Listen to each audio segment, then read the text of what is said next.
So this is Christmas, and what have you done? Another year over, and a new one just begun. And so this is Christmas, I hope you have fun. The near and the dear ones, the old and the young. A very Merry Christmas and a Happy New Year. Let's hope it's a good one without any fear. And so this is Christmas, for weak and for strong, the rich and the poor ones. The road is so long, and so happy Christmas for black and for white, for yellow and red ones. Let's stop all the fight. A very Merry Christmas and a Happy New Year. Let's hope it's a good one without any fear. So this is Christmas. I just gotta feel like I gotta play this whole song now, but we can't. We got a lot of things to do today. Good morning, everybody. Happy Saturday to everyone out there. It's the weekend! Oh my gosh, it is a full house today. Jeez, can you guys keep it down a little bit? Oh my gosh. We got old man Silva. Medicated Silva. We've got producer Zach. Hey now. And back from her trip, Amber Ash McCarry. To the sun and back. The moon. And also we have intern Christopher. The young one. And I am Sean Roberts, your host. And together we are your Weekly Dose podcast. And also hello to Delmarva Radio on the East Coast. Oh yeah, Delmarva. It's kind of a medium kind of day out there today. Going to be a high of around 65. What? And possible a few sprinkles tonight. And the humidity's up to 80%. So They are having some That's wacky weather out there. yeah. So Wacky weather. all right, everybody. Yes. Good morning, you guys, and thank you for joining us today as we pay homage to our favorite radio gods, Mark and Brian. If you miss them as much as we do, then you have tuned into the right podcast, because we're the only podcast who continues Mark and Brian's radio traditions. Absolutely. Hey guys, we got a busy show for you guys today. Basically, we've got so many things going on. We're going to announce the winner of our Amazon gift card. Woohoo! We got catching up to do with Amber, of course. What? We got at 10:15. We got Tina Anderson. 10:30. We got Professor Andrew Fraknoi joining us back again. So many things going on. Science, baby. Absolutely, so many things going on. We got the worst and best Christmas songs. And then, of course, we're going to drop another Mark and Brian tradition for you guys, which is Paul Simon and Steve Martin doing Silver Bells. And we're also going to give you our own holiday message. So we've got a lot of things. So we got to try to push all of these things going in for the Let's talk really fast. Yes. Talk like this. So don't forget, you can interact with the show by commenting on our website, yourweeklydose.com. Find us on Twitter and Instagram at yourweeklydose1. Find us on Facebook or email us at yourweeklydose1@gmail.com. at gmail.com. Not only can you download the show for free from our website, but you can also subscribe through iTunes, iHeartRadio, Stitcher Radio, and Spotify. Just search for Your Weekly Dose. And you guys, most importantly, do not forget to rate and review the show, pretty please. Pretty please. So important. So Yes. important. And of With course, ketchup on it. yeah, exactly. Today's theme song, of course, is Happy Christmas, War is Over by the great John Lennon.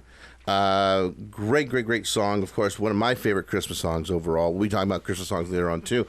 But remember, guys, any music that we play on our show, you can always get it from our sponsor, which is Amazon. go to our website, click on the Amazon banner, bookmark it, and then that way you can do all your holiday shopping directly on Amazon, especially here in Southern California, since we're all on lockdown again, kind of a Yes. thing. So, We're all together, Poe. absolutely. praise I know, but the I don't dear God. understand the Oh, shoot, handcuffs. yeah. Why do we need to be handcuffed if we're on in lockdown? What? Look, it was just an idea. I didn't say we had to go through with it, but you guys insisted, so here we are. Oh, Yeah. I hope somebody finds the key. Chris is on it. Real quick, guys, John Lennon. I want to talk Yes. about this. It has been 40 years Unbelievable. since his death. Wow. He died at 40, so which means he would have been 80 this past October, which is what his birthday is. Not a spring chicken no more. Real quick, where were you guys when Lennon was killed? Did you? I would say Or were you too young, Amber? I was probably being left somewhere laying on the back flat part of my head while my mom was getting stoned and having a beer somewhere. I was 1 year old. You I were was a year old. still you know, floating eventful. around. Steve, how about? Because I know Zach wasn't even born, No, so he That's, wasn't. He wasn't even a twinkle yet. yeah. I was still floating around somewhere in the universe. 1980. I was, I believe, in rehearsal for something in Golden West College when that happened, if I remember right. But yeah, I was just. It was like because that was basically what I grew up with, and what was my favorite group was the Beatles as a teenager. And when I heard that, I just. I cried. I was like in denial. It was like it was crazy. It was just no, that can't possibly be true. So it affected you a great deal. Then. Yes, it did. Yes, it did because I, like I said, I grew up with them. The very first vinyl album I ever owned was Meet the Beatles, and I loved them. And one of my favorite all-time albums is Sgt. Pepper's. Oh yeah, hands down. So. You know, it was a big shock. Big shock. I can't say this. I know it's not really completely related, but losing Chester Bennington for me would be like losing John Lennon for you guys. Like that was probably the most affected ever, losing someone of any celebrity status. And yeah, so Chester Bennington is definitely my John Lennon. For me, I was 10 years old. I was so naive at that age that I still thought that, well, if their records are out in the stores, they still must be together. You know, kind of a thing. Yeah. Have I told you my Sgt. Pepper story before or no? Enlighten us. You're looking okay. at me like I would remember. Well, true, yeah. So, Amber, I think you'll get a kick out of this. This is how naive I was. Okay, you're Okay. 10. You're 10. I'm 10 years old. Yeah. And now let's flash forward a couple of months, maybe about 6 months or whatever, and I'm sick. I'm throwing up, everything, got the flu or whatever, and it's like 2 o'clock in the morning. The late show is on.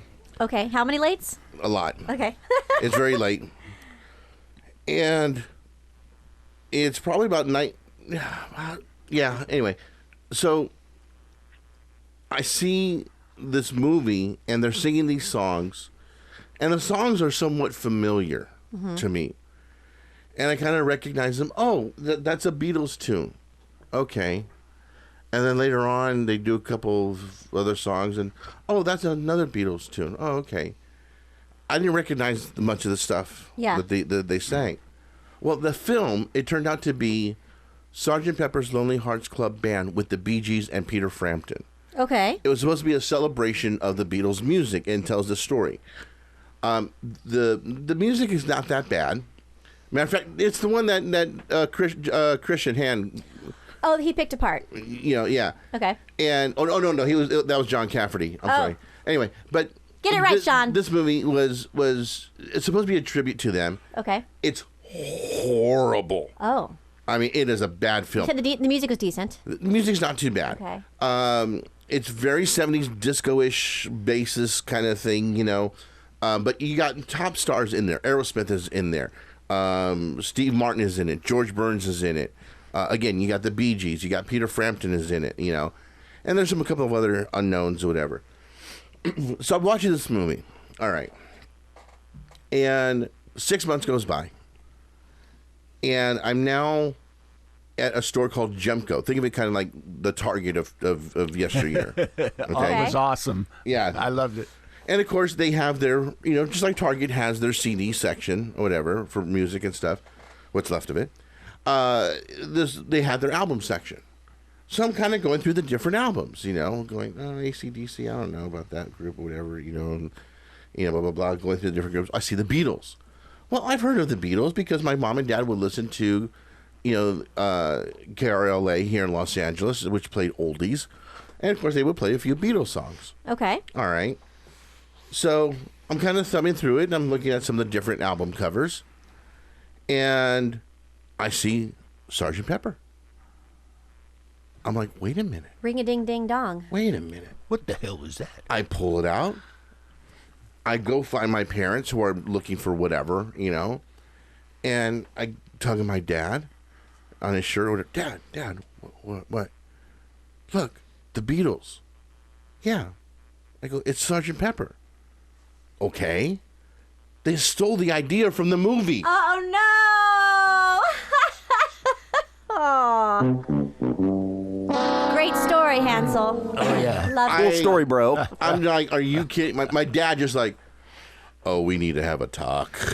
You got to get this You know. right, son. So now, I didn't know where the Beatles start and ended, where Paul McCartney had Wings begin, where Lennon has his own solo career, as well as Ringo and George. So now I'm 10 years old and Lennon gets shot. I had no idea why these people were crying for this one man. No clue at all whatsoever. I didn't understand it.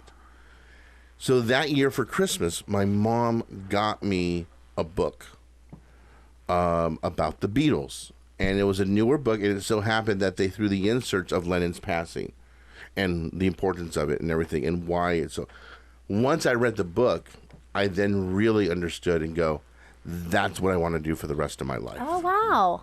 That it was John Lennon's death that actually pushed me more into being a musician, because I want to affect people in that way. I wanted to have that much of an impact as possible, Yeah.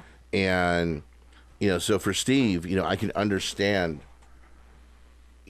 growing up with something and then losing it. This is something I had no idea of, even though I grew up with it. But now to lose him at that age, I had no idea of the impact. I was watching the impact, but didn't understand the impact. And now, it's 40 years later. His death affects me more now. Well, yeah, because there's a gravity to it. His music, you've built a bond there with the music. Yeah, and there's a couple of documentaries out there on him. I mean, of course, you've watched the movie Imagine. Wonderful film. But there's a new one out also where they not just cover his life, but they cover the recordings of the album Imagine and the session work that they did, and George Harrison coming over and doing guitar work, on this time, and then Ringo coming over and doing drums on this point a day or whatever. Really, really good documentary on Netflix too. So if you get a chance to see it, out. yeah. So, so it definitely affected me later on, because then I understood the impact of it. So, my parents were Beatles fans, but I mean, we listened to them growing up, but they weren't huge fans. We were like a Prince and Aretha Franklin, lots of funk and R&B. Huge. Oh, thank you. That doesn't make any sense, Zach. Thank you. You said Anyway, huge. It was whatever. Connect the dots, Amber. But until I went to New York in junior high with a school trip, and then several times, I think I've stood right near the Dakota and then Strawberry Fields, the area spot. Probably 6 or 7 times I've been there and checked it out and been to. I know, and that's intense. Yeah, Yeah. I know if I go, I would just break down. Yeah, and I was there know for I something would. that wasn't his birthday. It wasn't his death. It was something else. What was it? I don't know. There was something they were like celebrating there, and it was they were putting all the flowers all around the stones and Strawberry Fields, and and they were doing a thing at the Dakota. The drums, and they kicked all the hippies away from the entrance of it. Yeah, I'd love to go there. I really would. You know. it's an experience. And then you look, he stands on Strawberry Field, and you look up at his suite or his penthouse, and. Oh, it's giving me chills. Anyway. Okay. But yeah. So, anyway, John Lennon, Happy Christmas. Great song. The war is over. Yeah. So, you know what's also great? What? Tina Anderson. What you gonna do? What you gonna do? What you gonna do? What you gonna do now? Here's a little tip. Word to the wise. Here's a little snippet of advice. What you gonna do? What you gonna do? What you gonna do? What you gonna do now? Oh, yeah, she hasn't heard that yet. I have not, and I Yeah. love it. Who is that? It's cool. It's awesome. I know. I forgot where I got it from, but yeah. Hadestown. Oh, Hadestown. That's where it's from. Oh, okay. Yeah. Tina Anderson, how are you, darling? Yeah, I'm good. Hey, I got my earbuds in. If you guys hear construction, of course, the guys just started working on our master bath, which we haven't had for 6 weeks, but I digress. That's what I I'm don't know doing. Tina, that's literally what I'm doing with my bathroom in my grandparents' house right now. Same thing. Oh, my gosh. It's a nightmare, isn't it? Well, Tina. It is. Well, Tina, before we get started with you, we have to give you something right now. Oh. Okay? What? And Okay. we have to give you the Elvis Christmas greeting because it is now the holidays. Here we go. Thank you for listening. Oh, okay. I'd like to wish you a Merry Christmas and a wonderful New Year. What'd you think? Doesn't that just say Christmas? It did. It was fast. I was kind of like, okay, wait. Let me give you it might to you. need to play it again. Well, here we That go. was- Thank you for listening. Do it again. I'd like to wish you a Merry Christmas and a wonderful New Year. There we go. Okay. I caught Doesn't that just bring I caught back up with it. memories for you? It does, and you know the story of how Elvis getting married by Elvis is, well, I don't want to digress into something else, but there was a great story about how getting married in Vegas, because Elvis, of course, did it quickly with Priscilla, right? Right. And so it started all those shotgun quick weddings in Vegas. They started that because that's what they had. Yes, I just saw that on some special somewhere, talking about Elvis Presley and how that's the tradition. That's how the tradition started. I'll be done. I didn't know that. Yeah, didn't know because that that's what either. they had to do. Yes, and so anyway, okay, so yes, thank you. Hi, everybody, and so I'm apologizing in advance if the construction start banging. Hopefully, we won't have that. But let's talk. Let's get into this.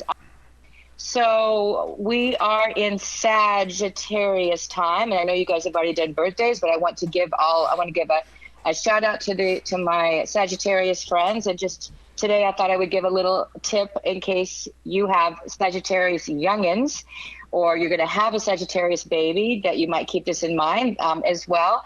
So it's a half man, half horse, and that's the symbol, and they shoot for the stars, limitless. The key word for a Sagittarius, if you're truly your arc sign, is travel, adventure, explore, freedom. Did I say word? The key words: travel, explore, adventure, no boundaries, freedom, expansion. I mean, your Sagittarius, your archetype is the free spirit, the wanderlust, the carefree, optimistic, cheerful. But they can also be like, where are you? Hello, come back to us. Where are you? Because they can just be wandering, wherever life wants to take them. And the worst thing to do to a Sag, especially if you're a parent of one, is to encapsulate them. Let them explore and be free, and promote that limitless feeling that they're born with. One of the best careers for Sages, some of the best are like professors and translators and travel agents, and even in sales, and because they have this in writing, they have this curiosity and typically ability to wander around the world and just grab it all in, and they need that freedom. And so they're a fire sign, so they are ready to go and start things. And on the shadow side, because we all have a shadow side, Sagittarius, Sagittarius can be very good at basically this kind of work, being a commentator or a writer or an opinion writer, an editorial writer, because they often will say to you, yeah, okay, I hear what you're saying, but I know I'm right. That's my best friend Graham right there to a T. I know what you're saying. Listen, dude, seriously, I hear you, but you're not right on that, because this is how I feel, and I know I'm right. So if you get into an argument, let's not use that term. If you get into a discussion with a Sagittarius, just remember that their archetype, I say that, because I want to remind everybody that you have a rising sign, you have an ascendant, right? You have a moon, and you have a triangulation of a zillion things crossing over in your chart that can change a lot. But in general, if you're a Sag archetype and you really follow that, a lot of times you really believe that you know. So no, I figured it out. Yep. But thank you for sharing. That's Graham. That's awesome. Graham. Is that? Yeah, and he's a writer too. He's a writer and editor, and he's a free spirit, and the world cannot get him down. He just conquers it. Oh, that's such a Sagittarius. I love my Sagittarius. I love all my friends, but the energy from my Sagittarius friends is so fun. And I have a Sag friend that literally without travel, she would literally just, shrink up into a little pea-sized person of herself. Can you visualize somebody shrinking to a pea-sized person? That's what happens when you don't, you're not in your essence. You just shrink up, Somebody in this room is about that size. Oh, yeah, but I'm not, jeez. Can you imagine when she actually does get older and she begins actually to shrink? I think that I'm never mind. Tina, we're getting off on a tangent here. So I thought they were going to go somewhere else with the shrinking size, but anyway, knowing how their brains go. Hasn't been that cold out here yet. Oh, that's what I was just going to say. There you go. I was waiting for it. Anyway, okay, so today with your wisdom, with your little influx I want to give you guys today, and it's about triggers. And this is a very quick but powerful turnaround for you in perspective. And I just posted a short video in my Unchaos Facebook group. It's on my page, and I put it on my Instagram, which is Tina Anderson OC.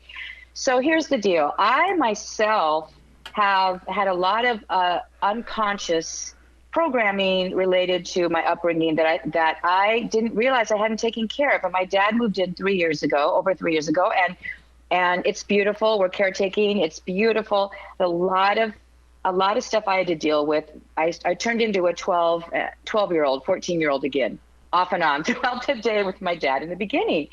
And because there was stuff there that I hadn't dealt with, and I was working on, I thought I'd taken care of. And then some other stuff popped up recently, and I realized I was getting triggered. And I looked at it and said, wait a second, you know better. You can look at a trigger as frustration. You can look at a trigger as a person or a place or a thing or a thought or a situation or consciousness that makes you unhappy or that you feel you're getting angry at. But truly, what a trigger does for you is open up a new door to understanding and a deeper meaning. It is a gift. When you are still triggered by something or someone, you need what it's connected to at the origins. And then you go back and you say, oh, wait a second, I haven't cleaned this up. And so when we get triggered, and there's a lot of triggering going on with everything that we're dealing with, but I don't want you guys to be triggered going into 2021. I want you to sit down and think, okay, next time something triggers me, what is that about? And thank you for bringing it to my attention, because no one wants to go through the day getting triggered by BS stuff, right? And so it's a completely different perspective on triggers. And so they are your friends. They are openings to a deeper meaning and to clearing out subconscious stuff that's stuck, that you haven't taken care of. And once you start to clear it out, you won't get triggered. Like, I don't have that many triggers anymore, but there were some I hadn't cleared out with my dad. And I'm happy now to work on those and to clear them up. So that's my little dose of wisdom for you guys too, because I really want us to wrap up this year with appreciation, gratitude, thankfulness, and a deeper meaning to our own cosmic shifts, because there's no way that there isn't major shifts, you guys. I mean, in the whole freaking world. Oh, yes. It's the whole world. The whole world. When in any lifetime, talking about the Beatles and the impact. And Sean, I think that I just want to say it's so amazing that you knew at that moment, because so many individuals don't get hits like that. My kids also got hits early on.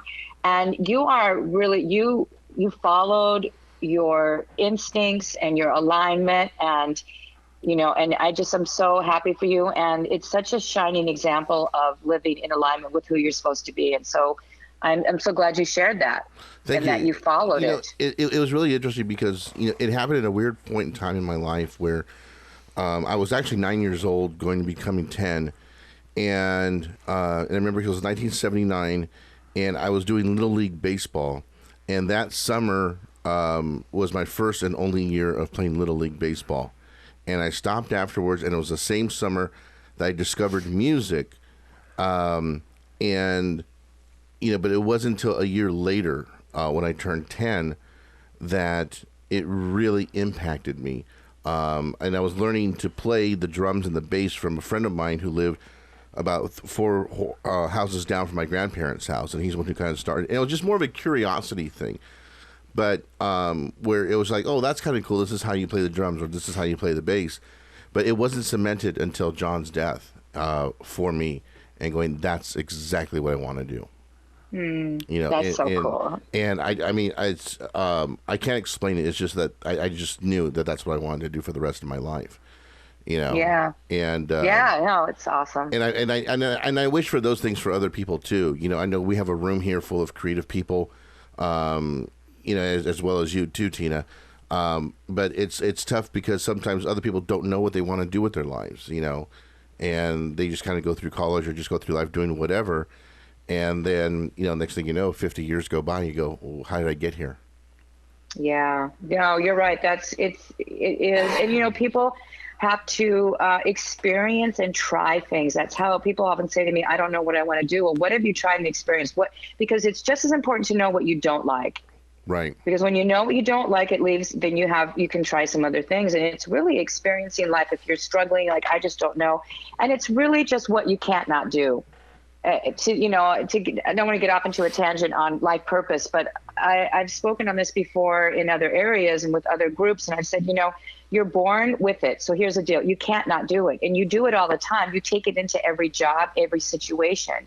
So either you bring a creative bent to something, or you bring wisdom, or whatever it is that you bring to it, but you can't not be on purpose because it's innate. It's built into you. It's just that it doesn't express itself fully until maybe you're in the right place at the right time, doing the right work, or maybe you're not. Maybe you have a job that pays decent, but your purpose really shows up more in the hobby. But you can't not.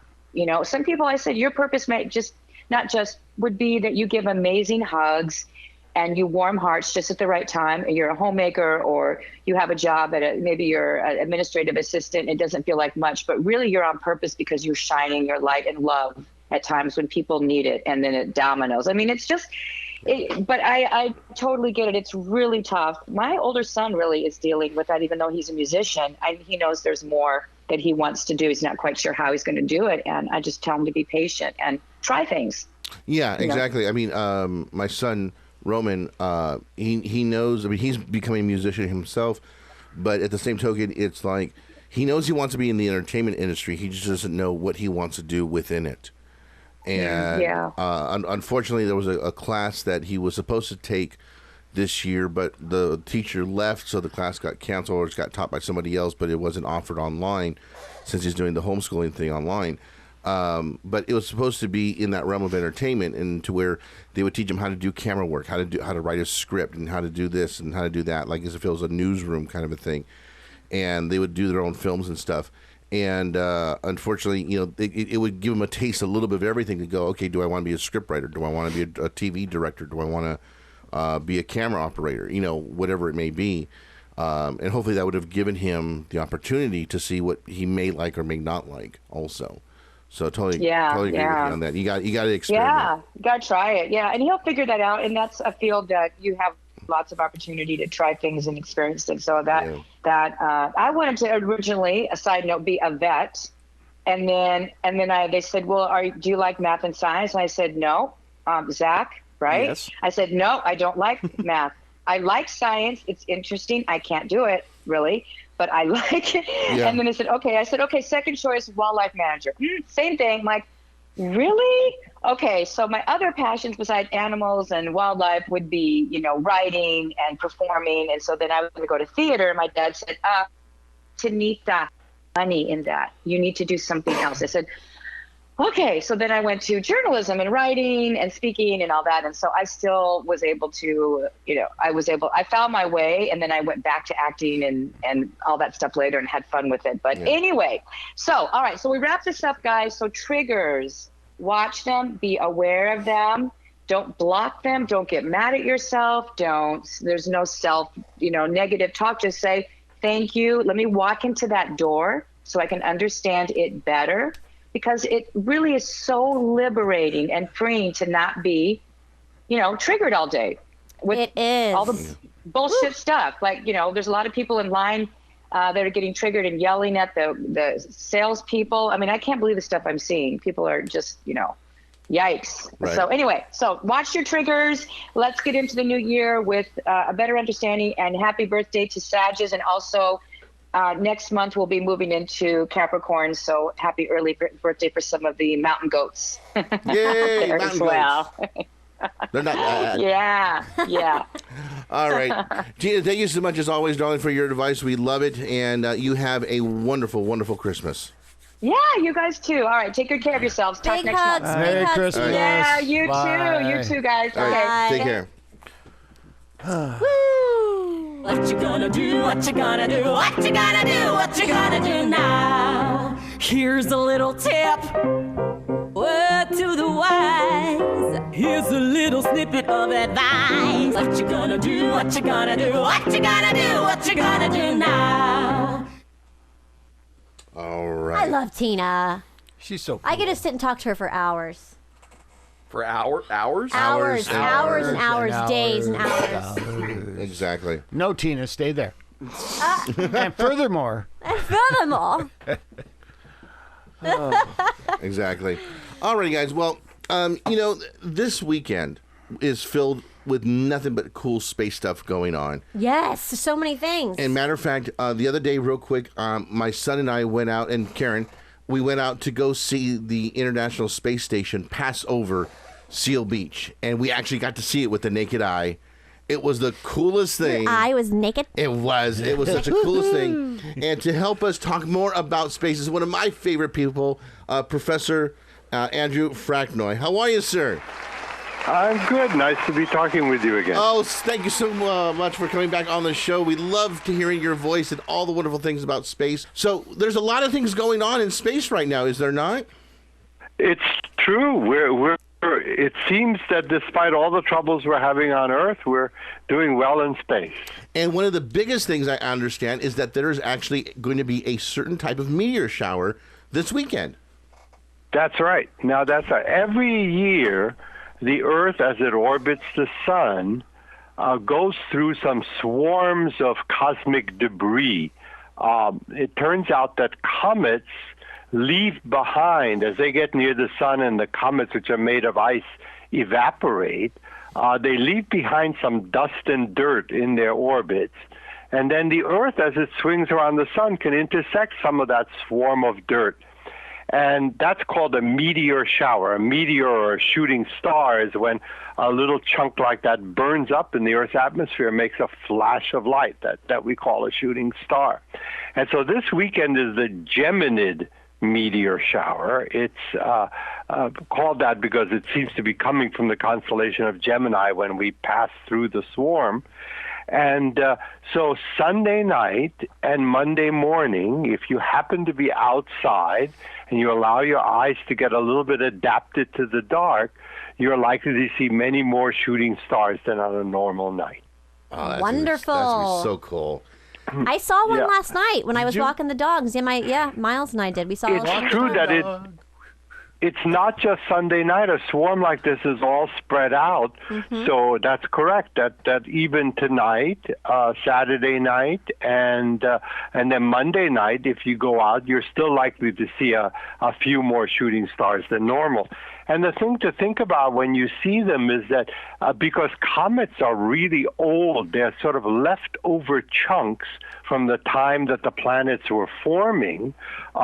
Every little bit of debris, every little piece of dirt that you see burning up might be something like 4.5, 5 billion years old and be one of the original components from which our solar system formed. I mean, to fathom that thought. That's a true antique. Yes, that's right. That's right. This is Antique Roadshow of a completely different kind. Let's go get some. Let's go That's get good. some, Dr. Fraknoi. How about that? That is so cool. And That's go out and collect some of those fragments before they hit the atmosphere. yeah. Yeah, and there are people who would love to do that. That's not so easy to do. Yeah. But we do. That would be really nice, and that's a lot of what some of the other space missions are about. Is we're trying to still get pieces of other worlds so we can analyze them. Mm-hmm. Now, you also mentioned about that with was it we're going back to the moon again, correct? That's right. So the Chinese have been engaged in a really intriguing moon program.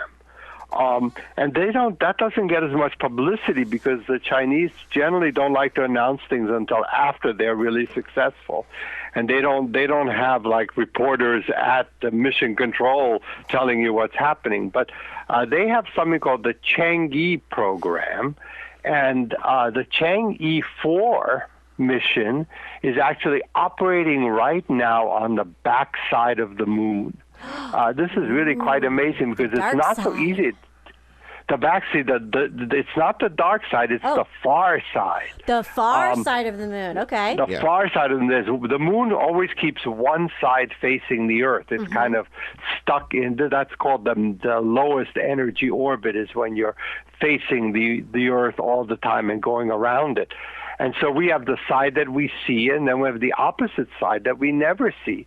And landing there is much more complicated because to communicate with the Earth, you have to have an orbiting satellite that gets around to the backside and gets the communication and then conveys it to us on Earth.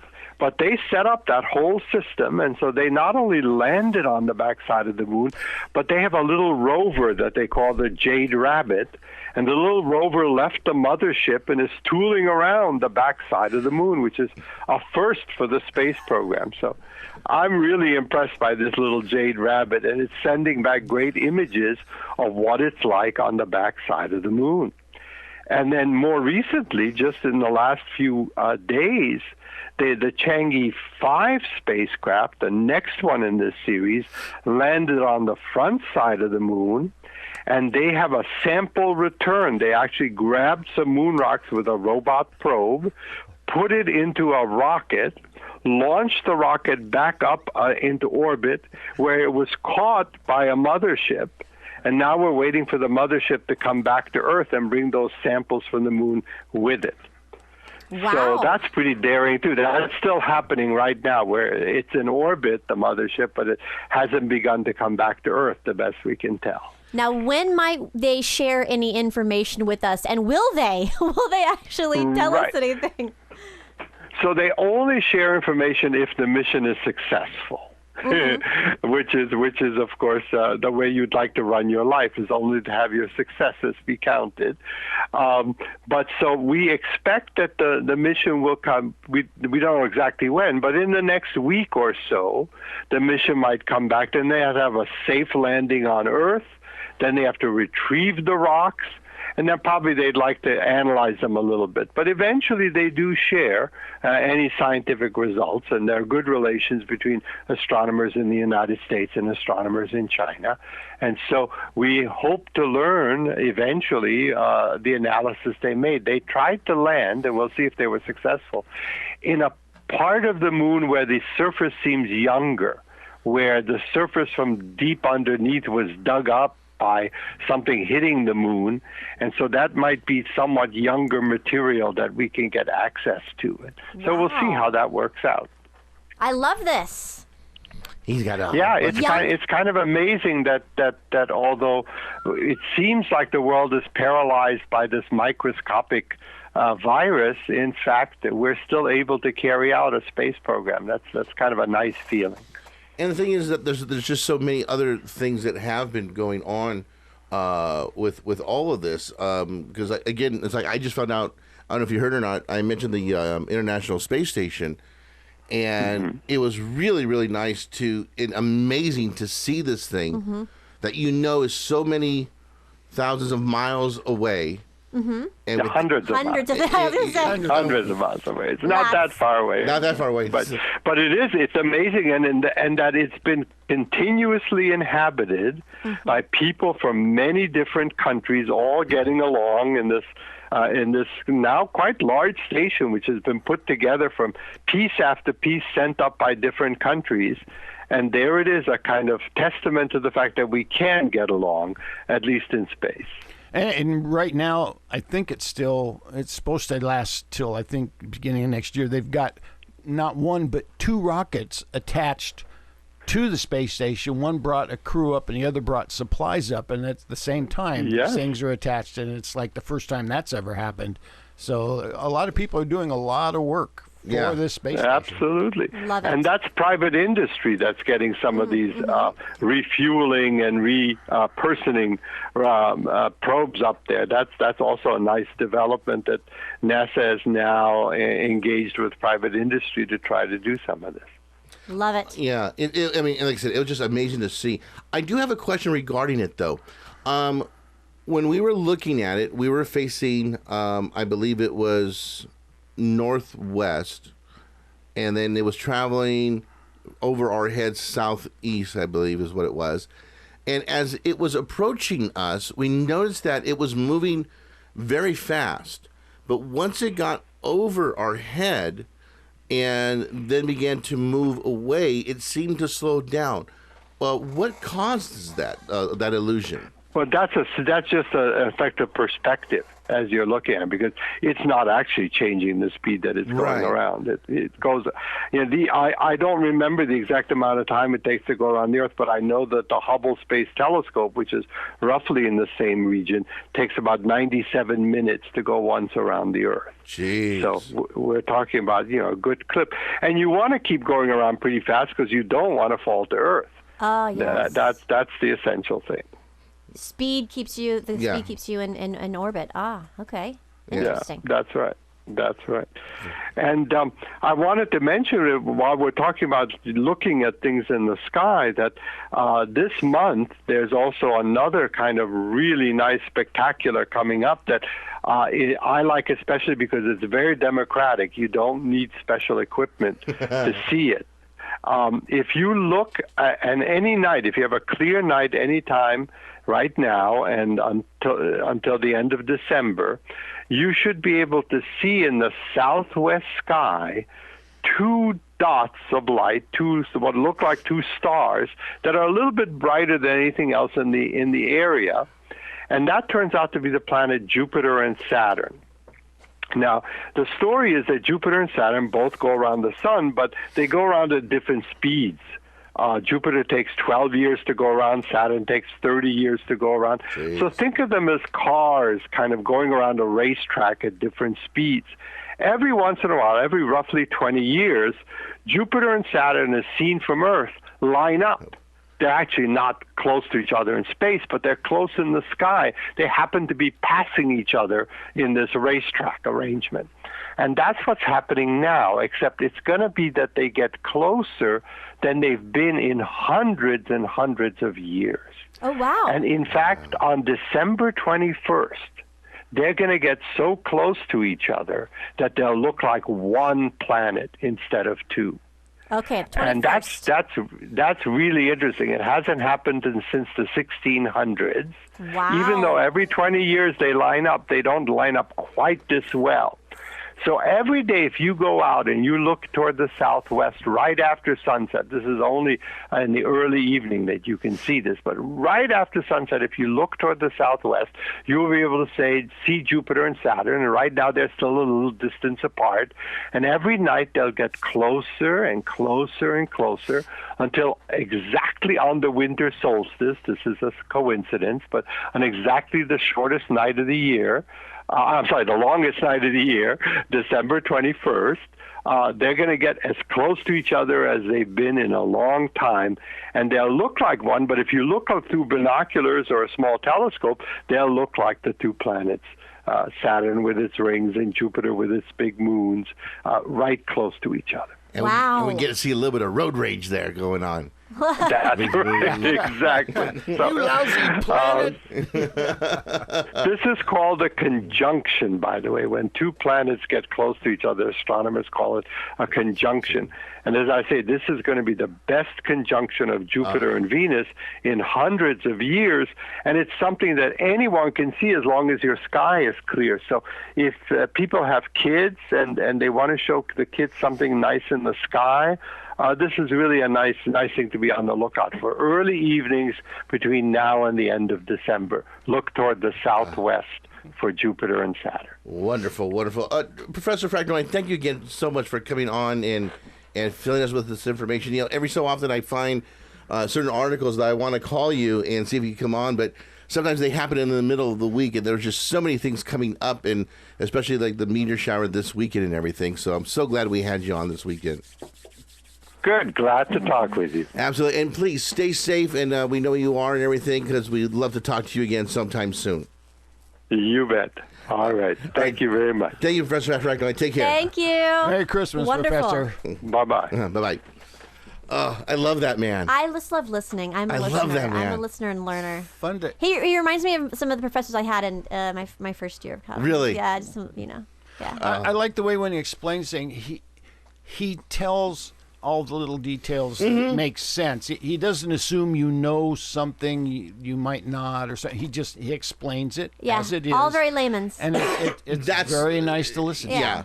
And that's the whole joy I get out of it. You know, like you said, it's like two race cars driving by. You understand that. Yeah. One's lapping the other, but they're going to cross. Yeah, you know, and flipping the other one off and going, I'm passing you, bitch. I gotta get my telescope back from my friend, who I let him take it to. I let him take it to Utah and Montana with his kids to let them borrow it. So. But like I said, when we saw the space station, that was just so cool. Yeah, I've seen it a couple times. It's pretty amazing. I've seen it through the. If you go, Griffith. I wish it was open.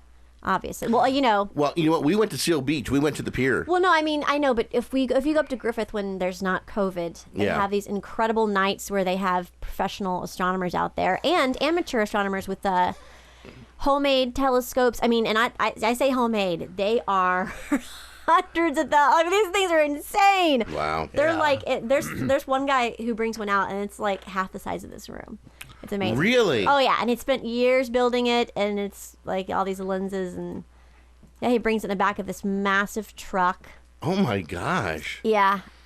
And I mean, I don't know if he's professional or amateur, but yeah, it's pretty amazing. You go, and they set their things up, and then you go by and they talk to them, and you get to look, and they explain everything to you. Mm-hmm. I miss the pre-COVID days sometimes. I mean, I love staying at home and avoiding everyone. I love having a reason. Like, no, stay away. Yeah. There's COVID. I can't see you. Like, there's just an excuse. But yeah. I just said that out loud to everybody. Shut. Well, the observatory is so cool. I've known it since I was like 4 or 5 years old, because the schools, when I got into like kindergarten and stuff from then on, probably once a year, because it was in Los Angeles. I went to school, born and went to school in Los Angeles, and so we would have field trips to the observatory. And I just, as a little tiny kid, I would stand there and peek over the wall in the center where they had the time thing, the time ball, the rotation of the Earth. Yeah, and I just would be mesmerized. Next thing you know, teachers tapping me on the shoulder. What are you doing? Come on! I just watch that thing go back and forth. Yeah. Oh, no, it's amazing to watch it. It really is. And I get the same thing. I get the teachers tapping on, sir, where's your class? Mm-hmm. You know, I'm like, they left again. I don't know. I don't know. Yeah, it's the gravity pendulum that the the pendulum, the little thing. It was get close to one of the pegs, and everybody'd be like quiet, and all of a sudden knock the peg over, and everybody'd be like, "Yay!" Yeah, it's like, oh, almost, it nicked it. Yeah, we were simpler then. You know, it's really amazing. I mean, astronomy has just been one of those things where it makes you wonder. Wonder what? You it's know, science. What's out there? Wonder. Oh, yeah. Who. Well, I mean, we're going to find out. Yeah, but I mean, Elon Musk is working on this hard. God, yeah, I got a little worried because his last experiment or whatever with the rocket did not go so well. But that doesn't matter. You try, you fail, you do, you read. It actually was kind of planned on. That it, Well, he said he knew it was a yeah. 1 in 3 chance of it being successful. Yeah, So it was what they learned from it made everything else better. Yes. right, exactly. So we need failure. because they learn. said that's the rocket that's going to get us to Mars. Mm-hmm. So yeah, better fail now than Yeah, I leave just it. watched a cool video like last week of the two the booster rockets that sent them up there. Then they come back and they land like science fiction. They land Yes, right next to each right other. up, and it was like, they came down next to each other and they both landed and everything. It's like, that is so cool because we're so used to things not being able to come back from space and land. Well, now we have computers running the entire thing, and it's all algorithms. But if you So think about it's- it too, though, I mean, this is the second thing that has been able to come back and land. The first one, of course, was the space shuttle. yeah, but I mean, it had to land like an airplane. And, Right, but I mean, but even if you think about that, though, I mean, I remember as a kid, my dad working for Rockwell, got sent off to Florida to help him work with the shuttle program and everything, but I mean, when I remember my dad explaining it to me, it's going to take off like a rocket and land like an airplane. I'm like, Not anymore, honey. and it's just amazing. But I mean, if you still think about it, the concept of that though can still work and work well, where even if it takes off like an airplane, you get to the certain height, you can set off boosters or something to put it into orbit. Yes, yeah, the speed you need to, yes. And everything, and then use the Earth's gravitational pull like a slingshot to send it where we needed to go, whether it be Mars or here or there, and then just set those boosters, all the way till however long to get us there, and everything. But I mean, it's still a wonderful concept if you think about it, because they said that was going to be the way we were going to travel. Yes. From not just use airplanes, but to get from one continent to the other continent. Now we don't have to do that. Now we just bzz, right down. Come down. Incredible. It is. Thank you, Elon Musk. Yeah, private sector's really good. See what time are we at right now? What time is it? 52. What day is it? 52. We got Still 2020? Oh, God. We got a little bit of time of this. Let's go ahead and catch up with each other.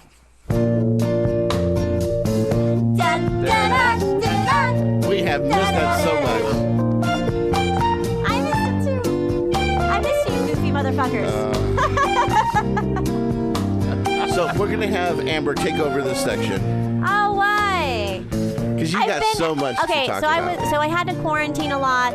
I was sick a little bit, Yeah. and I was gone But on my you trip. got to tell us about your Netflix experience. Well, we signed non-disclosure. So okay, tell us. It's just be the four of us. Oh yeah, that's not true. No, we're turning off the microphones. That's not true either. It was fantastic. It was hard. It was a lot of work. I mean, we were putting in incredible hours, busting our asses, getting this thing done in the time frame we had. It was very expensive with all the COVID protocols, even in Atlanta. Wow. Lots of testing. I learned a lot because we had a doctor and a nurse set the first day, and we learned a lot about COVID testing.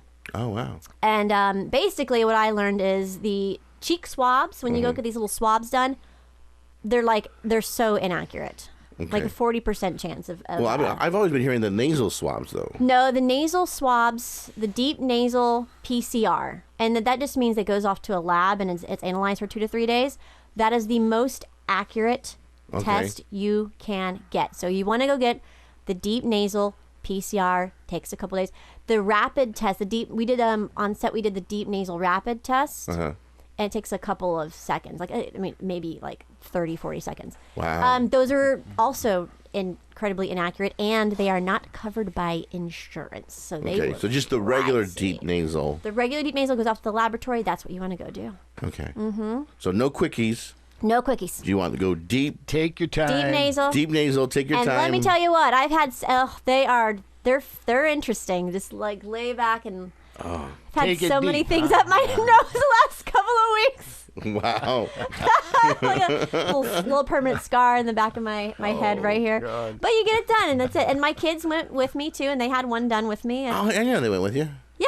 Oh, Yep. wow. Yep. JP very reluctantly, but they were interested to go do it because I did it so many times. So Oh, cool. they went with me, and we're all negative, and Nice.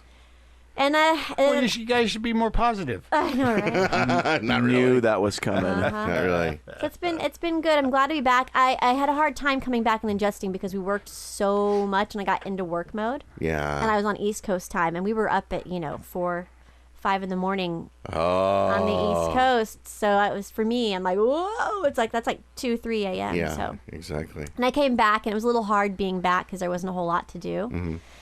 So I miss working like that. Did they film on video or did they shoot on regular film? Oh, no. It's all digital. All digital? Yeah, nobody really does that anymore. I'm just asking. You never know. That's a very art school Well, thing to do. that's why I'm asking. Everything's digital now. Yeah, and yeah, it went. All I'll say is it went fantastic. I can't wait to see when they're out of post and then it's hurry up and wait. Right. Hurry exactly. up and wait. Well, I know I'm very excited for you on this whole thing. We are all very excited. It's a great and project. it looks like it's going to be a good project, and it's just a matter of who's going to pick it up, whether it be Hulu or Netflix. Yeah, it's all about distribution right now. Is what we're working on. Yeah, and it looks really good. And I mean, I've been looking at Netflix stuff an awful lot, and there's a lot of cool things going on. Yeah. That they're picking up and doing and taking a chance on. We had Paul on last week, and I don't know if you've seen it or not, but I just saw it being advertised on Spectrum News. But Jingle Jangle, which is a new Christmas movie that's out right now. And Not heard of it. Oh, you got to watch it. Jingle Jangle? Jingle Jangle, yeah. And it's so good. The music, it's semi-musical. And John Legend wrote some of the music for it and everything. Okay. I'm not a hard sell on him. I don't know. Forrest Whitaker stars in it. Okay. It's really good. Okay. It's really, really good. So... I'm funny about Christmas movies. There's very few I'll sit through. I like this one an awful lot. You do? Okay. I really did. I really enjoyed it. It's a new take. It's kind of like watching the Santa Claus a little bit. Okay. It's like, okay, you've heard the story of Hope, you've heard the story of this, you've heard the story of Santa Claus, but it's 15 degrees off, and you kind of go, oh, this is kind of cool. Okay. I'm digging this. Just don't ever ask me to watch any of this Lifetime BS. Oh, no. Oh, God. Gag. No. That's a red flag right there. Yeah. Okay. One of my favorites is called Dear Santa. It's like a Hallmark. Oh, ew, that's Hallmark Lifetime. It's like crap. it's oh my gosh. Cool. Yeah. No, pass. Hard pass. Let me get stoned and have a drink and put on some music. We're not doing that. Okay. There's one out now that is Mario Lopez as Colonel Sanders. Oh, I saw that. What the hell? Really? It looks ridiculous. Google Hold this. on. Pull this up. Oh my this God. bullshit up real quick. This is real. I was reading about that. Really? I thought it was Yeah. a joke. This is actually like Well, it's about fried chicken. It's Mario Lopez as Colonel Sanders. Yeah. Well, in the meantime, though, El Colonel. how was your week, though, Steve? Well, I'm you do, because I'm going to defer when it comes to me. So because there's just something I want to Okay, do. Sean, how was yours? Sean, how about What's you? up? My week was pretty decent. I started to work on a new layout for the train. Choo choo. Yep, new layout and Playing everything. with his toys. And baby. And of course, everything's shut down right now, so not playing out or anything. But I'm also taking this production class right now on hopefully to upbeat my skills as a producer and engineer. Audio. So yeah, and so this one gal, I wasn't too crazy about it, but there are some things I'm pulling in from it that I'm going, okay, this is a different approach, kind of a thing. So because I was very, very skeptical because her classes was specifically designed for newbies. Okay, and you're not a newbie. I'm 12 years in. Don't insult him. Well, I mean, I'm just messing with you. yeah, no, I mean, I'm 12 years in as a producer, kind of a thing. And granted, you're always learning and trying to make things better. I mean, you listen to my first album to something I've done more recent, you're going, oh, that sounds like a demo, and this sounds more professional. So there is a difference there, but I need to take it another notch up, kind of a thing. Always more notches up. Now, I have a question. Yeah. Because, I I haven't done audio engineering in, I don't know how, oh my gosh. College is like 1999, 2000. But it's very different now. Everything's all digital's all computer. Are you learning on a specific program? Are you doing Studio One? She is doing everything on Logic. So Really? yeah, she's doing Okay. it. But the application can be put on anything, whether it's Pro Tools, whether it's Studio One, whether it's even GarageBand or Cubase, whatever. like how to EQ, how to get a good vocal take, how to, like for example, like she was talking about the way she gets a song. Like let's say she has a song idea, okay, and I did this actually on accident when I worked on my first country album. And she says, okay, here's my idea for the song. So I play it on my phone. I take that MP3 and then I dump it into the computer.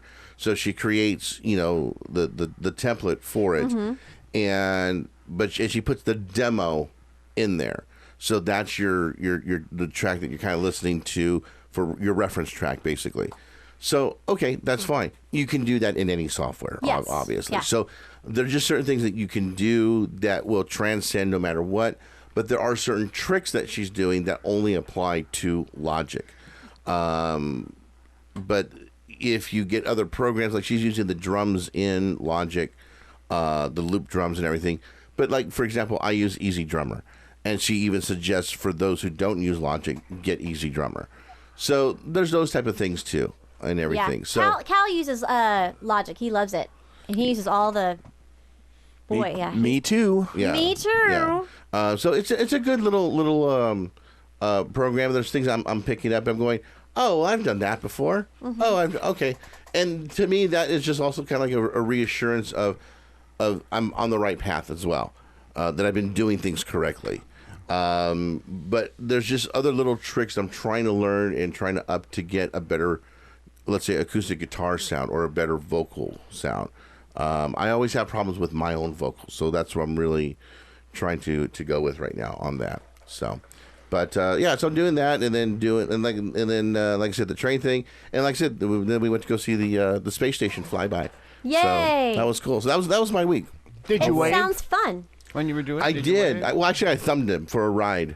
Oh, okay. But it didn't stop. Didn't pan out. Yeah, well, they slowed down. At least I thought they slowed down, but it's just a trick of the eye. Also, they thought about it. Yeah, so whatever. Yeah, so but I'm actually excited because actually today I'm hoping to plan to start laying down the cork, I guess you could say, for my train though, so I can put the track on it. So I saw the sheets of styrofoam out there. Yeah, they're. You got a lot of it. I got a buttload of it, and that's all for free, baby. Now, if I could shrink baby. down to this pea, this little pea size that Tina's talking about, I can ride your choo-choo.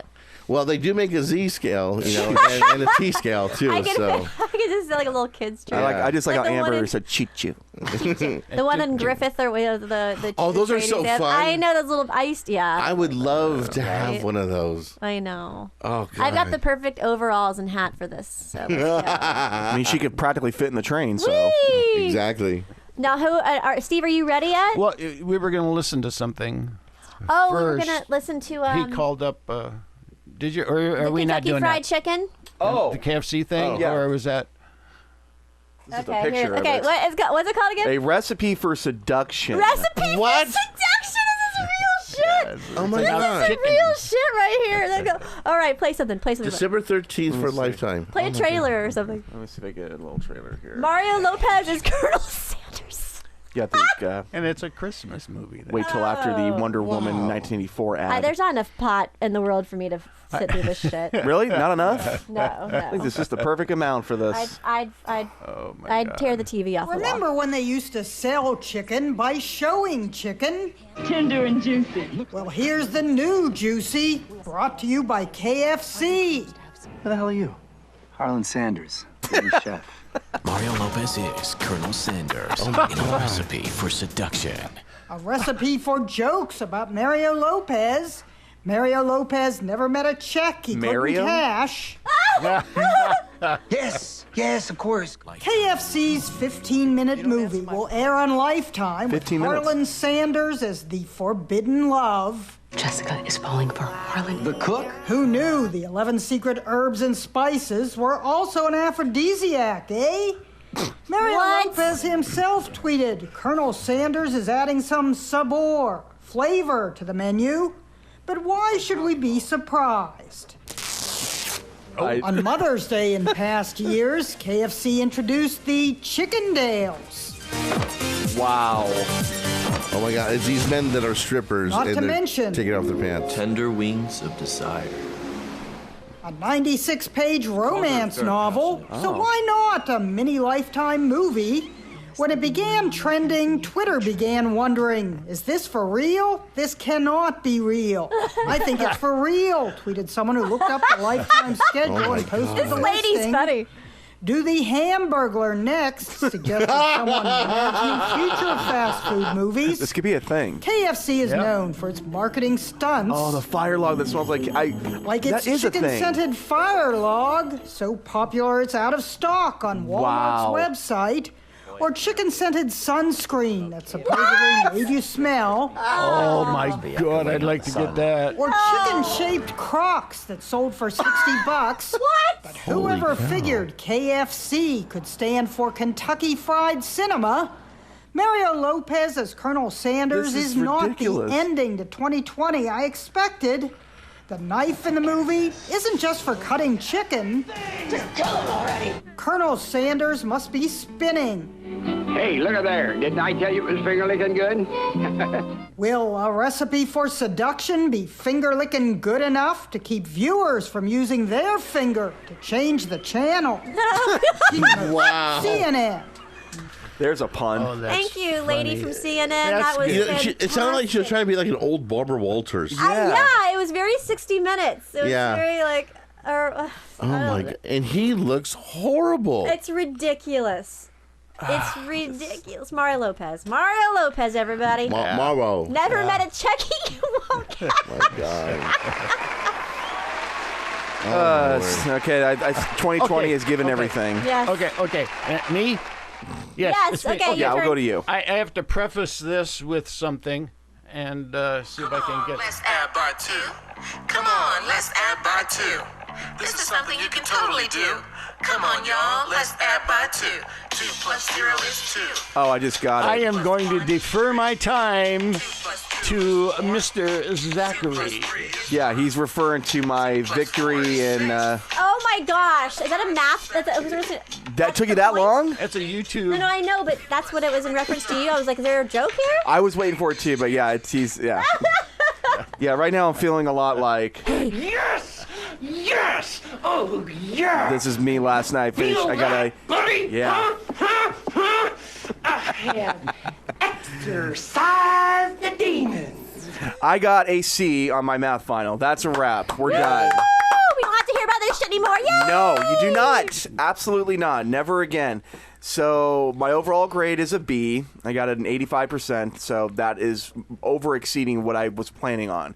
The quick version of it, we're remodeling our bathroom like we were talking about with Tina, and the construction workers, they're hammering away. It's hard to even concentrate. I started doing because you can take these tests and then you can stop and come back to them if you want to. So I got halfway through it. I could not focus. So I put it down. I came back probably like around 9 o'clock last night. I went, I got to get this done. I have to. I cannot let this linger till today because I got shit to do. And I'm almost at the point, like I'm at tears almost because I'm just like, I want to be done. This is a nightmare of a test because it's just covering. You get to cheat. You get to use all the textbooks and things. And which I did, notes. true, but it's just, you can't really use notes for this sort of thing because the one small miscalculation will just ruin the whole answer. And don't make that face. I saw that. Sorry, I had a raised eyebrow at you.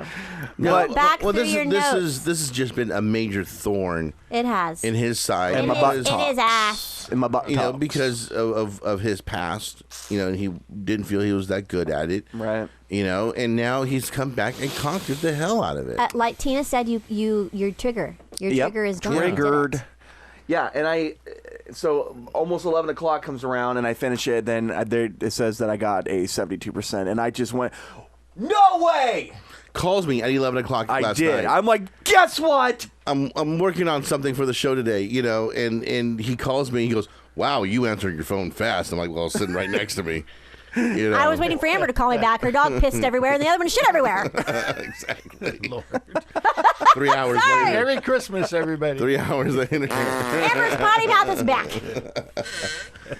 But no, I'm very, very proud of you, Zach. I mean, this was a huge accomplishment for yourself, so. Oh, you have no idea. I mean, I'm at the point now where I'm like, I can do freaking anything. I can learn to fly if I want to. Well, that's just it, man. I mean, it's a matter of, I think probably you had a good teacher. You really applied yourself to the whole thing, and it proves that you can do anything as long as you put your mind to it. And this teacher was really great. Like, he really threw us a bunch of bones. Like, he curved every quiz and test. Well, there you go. And I think I had a few conversations with him via email, and he's like, I understand the absurdity of having to learn this way. It's not very fun, obviously.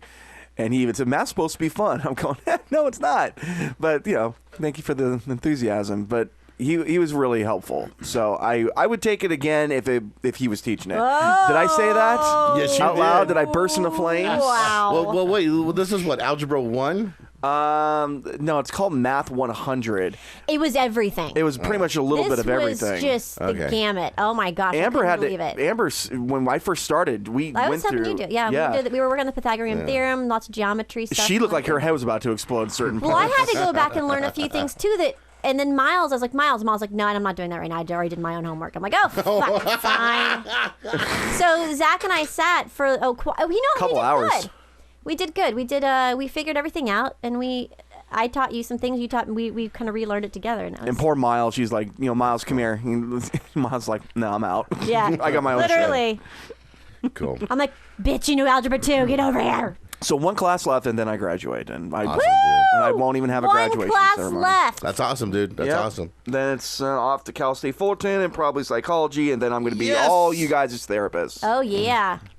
And then when I was 3, in 1902. Speaking of therapy, real quick, round robin, your worst or your best Christmas song? What Christmas song do you love to hear all the time, and the one that you can't stand? Okay, we already did mine earlier. No, well, yeah, but not on the air. Okay. I cannot help myself if that friggin' Mariah Carey one comes on. That's mine. I'm out. That's my favorite. Oh, that's your favorite. That's her favorite, though. Yep. See? That's the one that comes on, and I just cannot.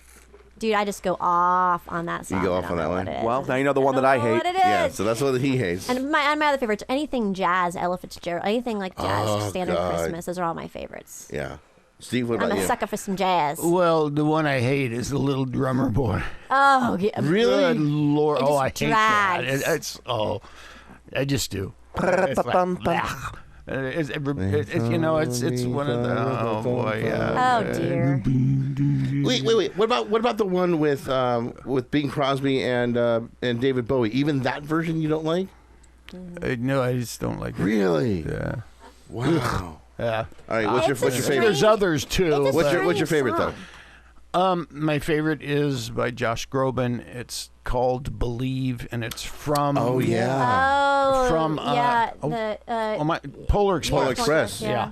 Yeah, that is a good one. Oh my God, I tear up every time I hear it. But you don't tear up at this. No, he tears up in a different way.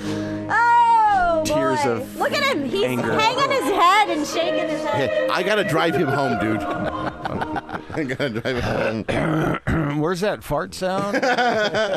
Zach, what about you? Oh.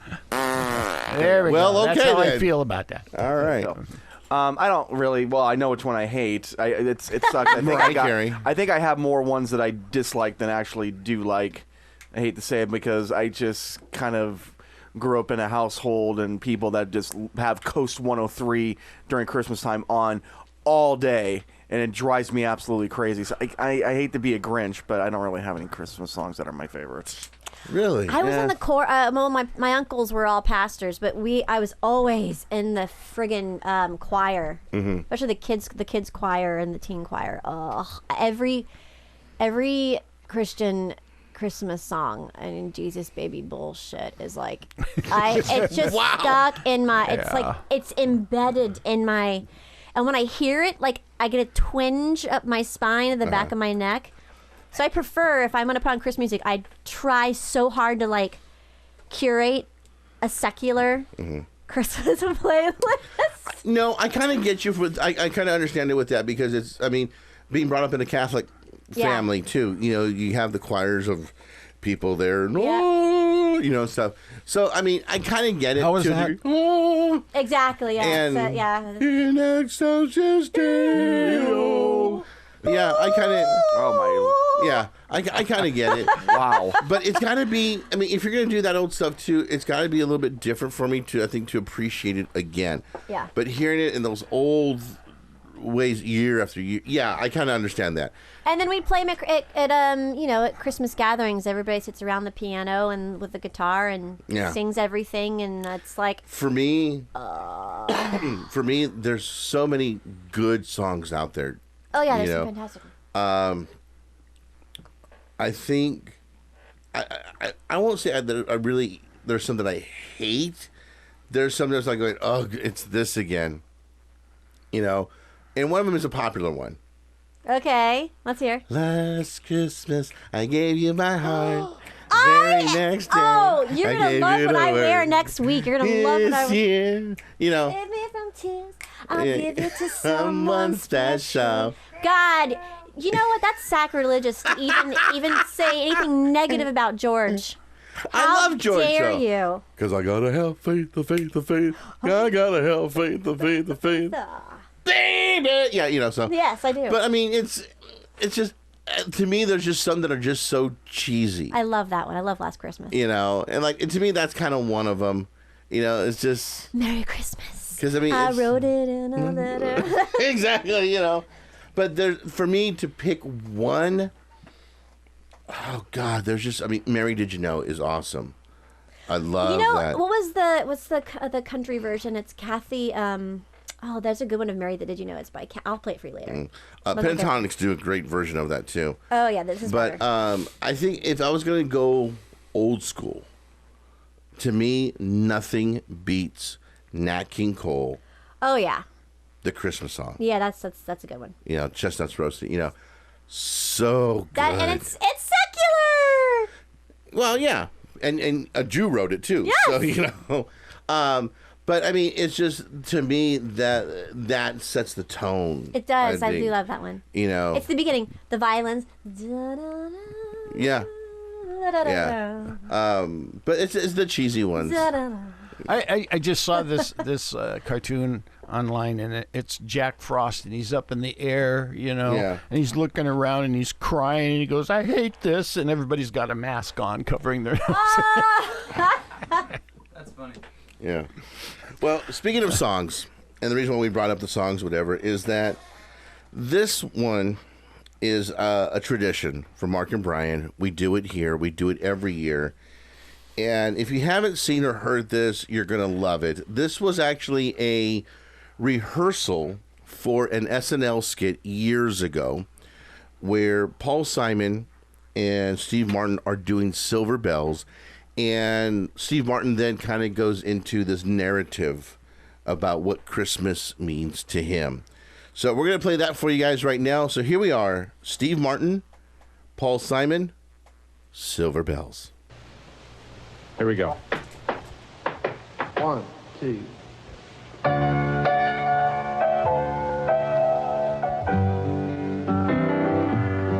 City sidewalks, busy sidewalks, dressed in holiday style. In the air, there's the feeling of Christmas. People passing, children laughing, and for mile after mile, on every street corner, you'll hear silver bells, silver bells. It's Christmas time in the city.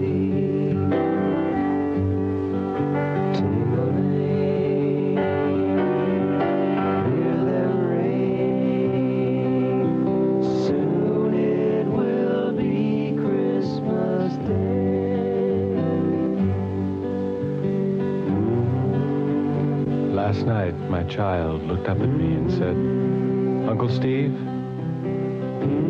He didn't know I was his father. I didn't know for sure either. I just assumed I was. I'd had his mother so many times, and in so many different ways. The odds were with me. Anyway, he looked up at me and said, "What does Christmas mean to you?"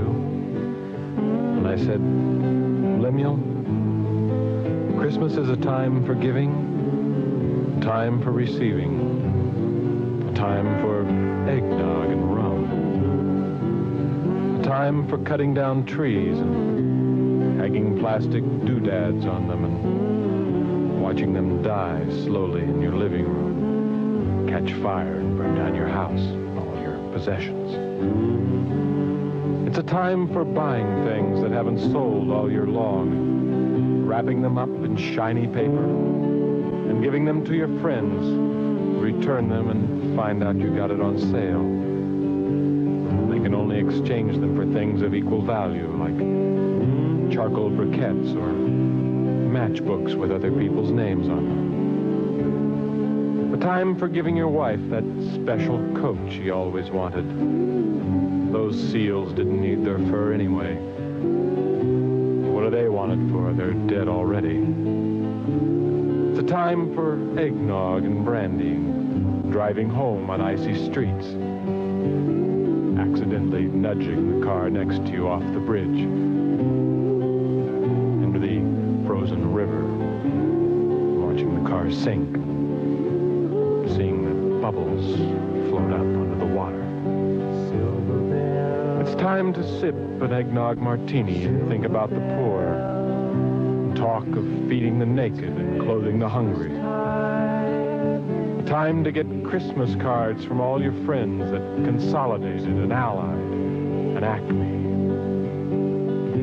A time for seeing all those happy children sitting on Santa's lap at Toyland, thinking to yourself,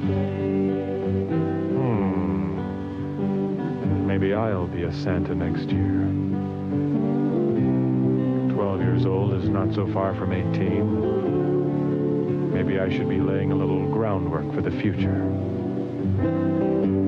It's a time for parties at the office with eggnog and vodka. Telling your boss what you really think of him while he gets a perfect Xerox of your wife's rear end. Time for sitting by the hearth, sipping eggnog and tequila, with your feet up on a burning log, realizing that Uncle Walt has been in your garage for 45 minutes with the car running. You say to yourself, "Damn, Uncle Walt, you were supposed to bring me back more eggnog." And that, Lemuel, is what Christmas means to me.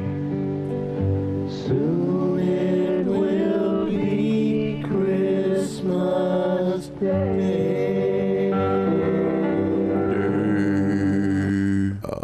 That was deep. 12 is not so far from 18. Yes. Maybe I'll be laying down some groundwork. Oh my. I would love a George Takei version of that. Yes. Oh, God. So good. Steve Martin, Paul Simon. Yes. Classic. Silver Bells. And eggnog. And eggnog. I just got some new eggnog. Eggnog martini? I haven't had before. It's from Altadena Dairy, and it's vanilla spice.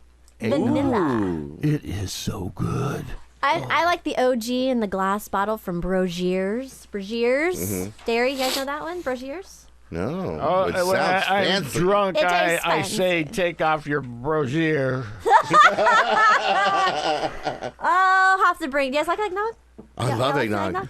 Oh my God. Okay, my I'll have to in-laws, swing this. my in-laws' former neighbors used to make fresh eggnog, and I mean, and you opened it, you smelled the it burned my nose hairs. It was so good. Oh God, I miss it. Oh, because they brought it to us like in a mason jar also, so it was just like really, really good.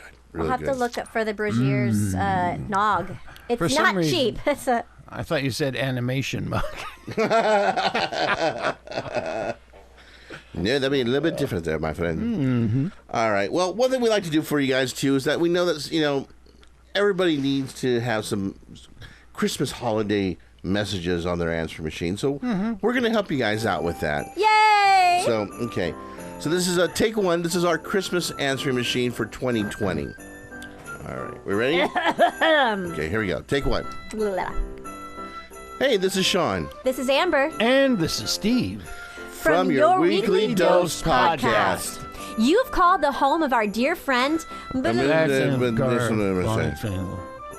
I don't know why they didn't answer. They're supposed to be home because of Governor Newsom. Wow, that is strange. They are not home. I mean, well, what we need to do then is leave your message at the tone. And promise us that you'll go and have yourself a very Merry Christmas from your Weekly Dose podcast. And our close personal friend, David.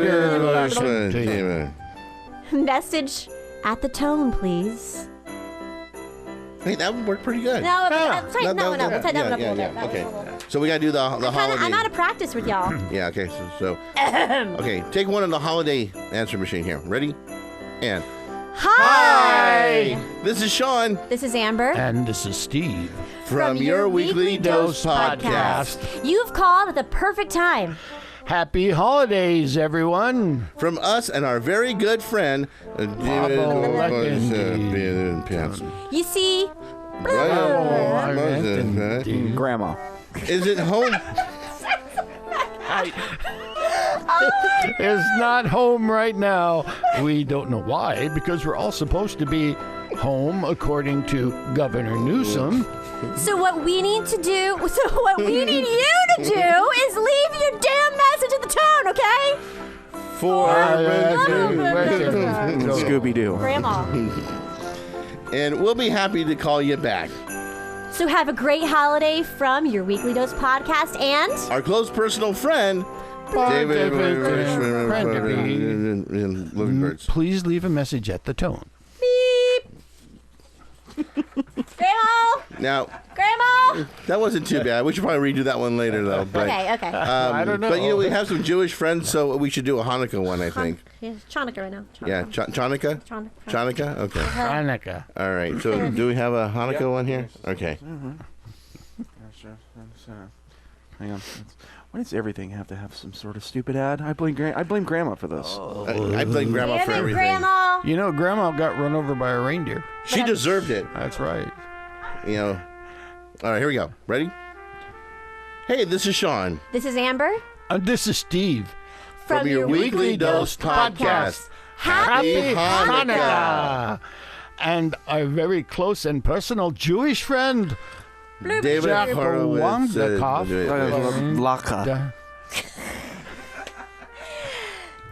See, we're not here, but we want to leave. See, we're not here, but we want you to leave message. What country are you from? I have some typos here. I don't know. No, there's not a typo. It says to leave A. You didn't say A. See, we're not here. They're not here. Should we try this again? Yeah, let's go. All right, try this again. All right, here we go. We're starting over, everybody. Here we go. All right, here we go. Hey, this is Sean. This is Amber. And this is Steve. Guggenhag. From your Weekly Dose podcast. Happy Hanukkah. And very close and personal Jewish friend, David Horowitz. Schwartz. David. See, they're not home right now, but we want you to leave a message. For a very good friend. See, you didn't even say that right. You said we're not home right now. It says, but we're not here. We're not here. They're not here. They're not there. But see, you're throwing in words. But they're not home. We're not there. You're making up your own script. We're not here. I'm correcting your typos. That ain't no typo. I wrote it out right. Anyway, for our very good friend who's not in the moment. Who's not in at the moment, which makes me wonder if he's at the synagogue and we're not supposed to be. But anyway. That's right. Governor Newsom told us to stay home. Well, at the tone, please leave a message and the time you called. And a very happy Hanukkah from all of us. Your Weekly Dose podcast. And of course, our Jewish friend, Professor Fraknoi. Yeah. Message at the tone, please. You get nothing. You lose. Good day, sir. Thank you. All right. Good God. Wow, that was special. Oh, that one hurt. That was a short bus special. And Sorry. we I'm even sorry. I'm sorry, we had okay? we had our helmets on. I'm sorry. Sorry. I'm Oh a my good God. driver. All right, guys. Should we play the game or? Let's play it. And now, ladies and gentlemen, boys and girls, children of all ages, the only game show in the world that makes Santa and Rudolph play it together. Quiz me, quiz you. Ow, my ears. Oh. Welcome back to the game. I'm your host. Question number 1. I'd also like to point out that we are doing Christmas edition today. Oh, God. Now, how exciting is that? I'm excited. I'm excited. Eggnog. Not quite where I thought that was going. I'm not quite high enough for this, but let's go. All right. Where's your baggie of edibles? All right. I know. Downstairs, where I left them. In the movie It's a Wonderful Life. Hold on to your hats, players. Okay. What happened every time a bell rang? Sean. An angel gets its wings. That is correct. Angel gets its wings. You know, that just reminds me, there's a little scene in Rocco's Modern Life where our friend Carl Sazaraki plays the voice of Rocco. This little kid says to his dad, whoops, hang on, let me turn off the... Good timing. Try that again. Daddy, teacher says every time a gas cap is found, an angel gets its wings. Your teacher's full of snot. Just had to share that. Question number 2. That's the Christmas spirit. That's right. That's exactly what I said. All right. Can you stop making all that racket back there, please? That's more like it. How many ghosts show up in A Christmas Carol? Sean. Oh, dang it. 4. Very Christmassy he is today, He folks. is. That's He's just on the roll there. absolutely wonderful. That sounded like Steve. Question number 3. Well, I guess I can leave. Later. Let's do something a little Just more. read it. Hang on. Hey, I will come over there and do nothing. Hurry Twice. away. In the classic Christmas movie, How the Grinch Stole Christmas, the Grinch was described with 3 words. What are they? Amber. Amber. Stink, stank, stunk. That is correct. Well done. Stink. Stank. Question number 4. All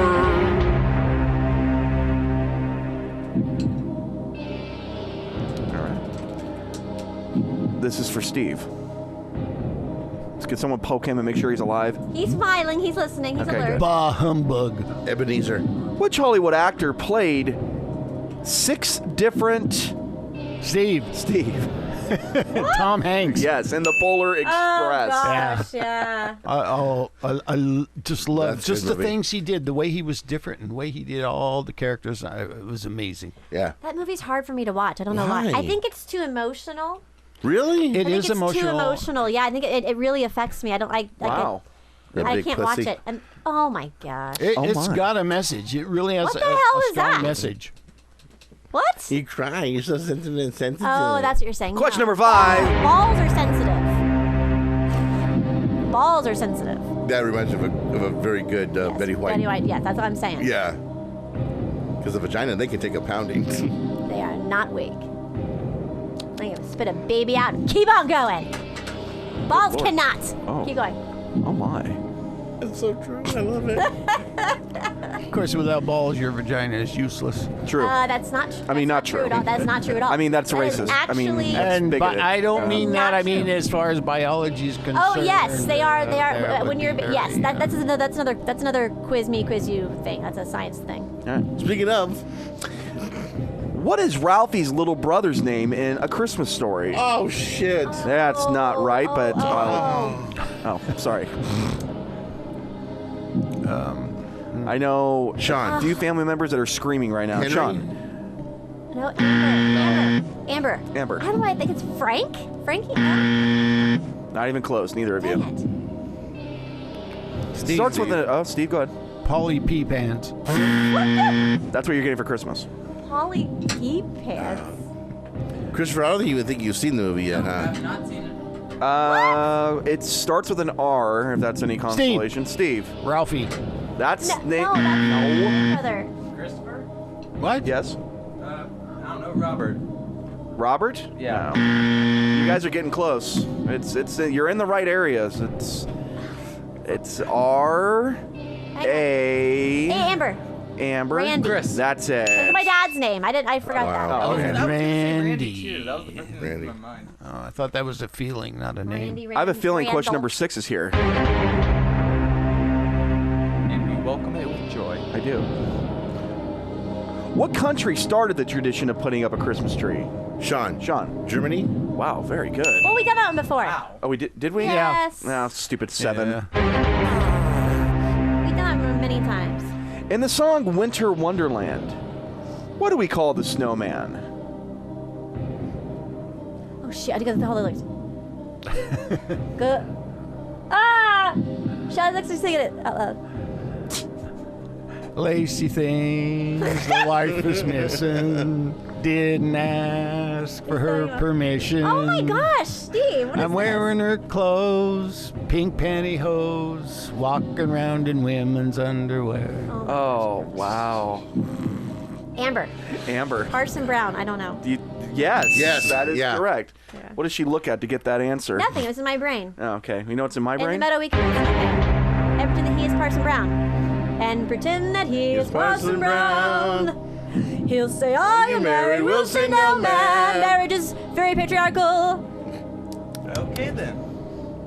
Moving on. In the movie Elf, what was the first... Santa's coming! Yeah. That comes later. Okay, keep going. What was the first rule of the Code of Elves? Oh. Steve. Don't piss off Mrs. Claus. No, that's only on Valentine's Day for her. It's, what's his name? Hart does this whole thing. He's going through the whole spiel in the beginning. Bob Newhart. Yes, and he's going through the whole list and... Take your hat off before Santa steps over you. I can't remember I this can't one. I remember know, and either. I've seen this a million times. Treat every day like it's Christmas. Ah, I got one. Suck it! 9. According to the song, what did my true love give to me on the eighth day of Christmas? Sean. I think Amber went first. Partridge in a pear tree. Eight days? On the 8th? Oh my god. 8 Lords of Leaping. Oh, that's right. That's right. Wait, what? Nope. No, I think it's that was 7 Lords of Leaping, if I remember. What the hell? This is... Steve. I always hated this damn 8 song. maids of milking. That is correct. Oh, Yes. boy. Steve is Dang on it, I don't fire. know. That's not my favorite song. I don't like that one very Amber, much. aren't you glad we're at question number 10? I am. Put me out of my misery. And for the finale, what is the highest grossing Christmas movie of all time? Steve. Die Hard. No. Amber. I was going to guess Polar Express. No. Steve. Oh, I know what it is. But Sean gets a chance. Steve, silence. It's a Wonderful Life. Couldn't have been further away. That's old. Yes, Chris? Home Alone? What is that? Home Alone? Correct. I Yeah. forgot about the Home Alone. Very, very good. I have not seen that movie, and I'm Wow. Good job. Whoops. More? Is there more? No, there's not more. No. It's just a little typo. Are there more? 10.2. Another year over. It's radio, Amber. Had to be on point. Just begun. Oh, such a good song. Are there more? I still can't believe it's been 40 years.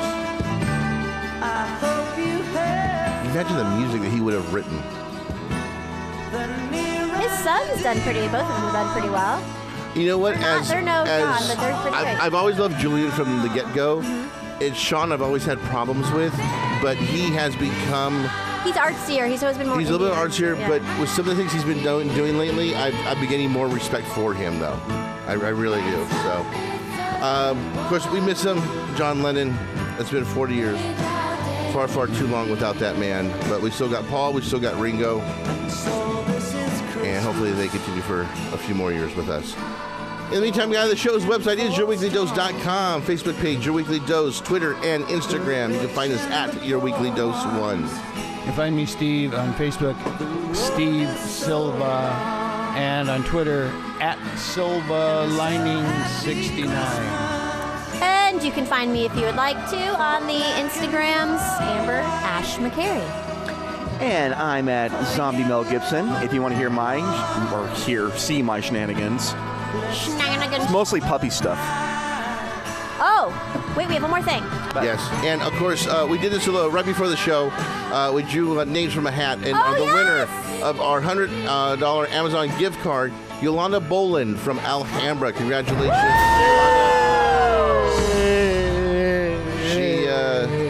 we had quite a few people participate, so we want to thank everybody for playing our game with us. We are going to do another one next year, though. But congratulations to Yolanda on that, on getting the Amazon gift card. Christmas shopping! Early next year, not like way far away. Right. Early next Yay, year. Yolanda! And if you want to follow me, Sean, I changed it around. It's simply Sean R. Unplugged on all of my social media. So, in the meantime, guys, go out. Next week is going to be our last show of the year. It'll be our Christmas show, so please make sure you join us. And we've got some special announcements also for next week. Are you bringing eggnog? I'm bringing it. I'm bringing some. Yeah? Yep, and we're going to have our Christmas breakfast, too. Cookies? Oh, yeah, baby. Can we have cookies? Absolutely. Okay.